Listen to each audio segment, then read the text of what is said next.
ထပ်ပြီးပြောချင်တယ်အဲ့ဒါလည်းဆိုတော့ကျွန်တော်အားလုံးကိုလာပြီးတော့အလေးပြုတာအားလုံးလေးစားကြောင်းလာပြီးတော့အောင်မလေး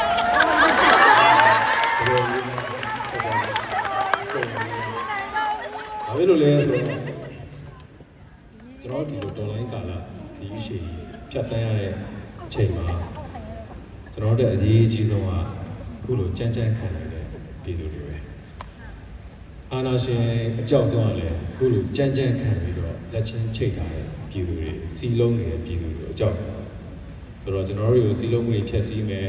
ပြိုကွဲအောင်လုပ်မယ်ပုံစံမျိုးစုံနဲ့ဖျက်ဆီးမယ်ပျက်စီးသွားတဲ့လူတွေကြံခဲ့တဲ့လူတွေတော်လိုင်းမှာအများကြီးရှိတယ်ထားခဲ့လိုက်တို့တွေနောက်ပြန်လဲလည်းကြည့်တယ်အဘုံတရားတွေမပွားဘူးကျွန်တော်တို့လက်ရှိကြမ်းကြမ်းခံနေတဲ့သူတွေကထိတ်ဆုံးပြီးရောက်သွားမယ်ပန်းနိုင်ရောက်သွားမယ်အဲ့လိုပန်းနိုင်ရောက်သွားတဲ့ဒီတယောက်ချင်းစီကိုကျွန်တော်လေးလာတာ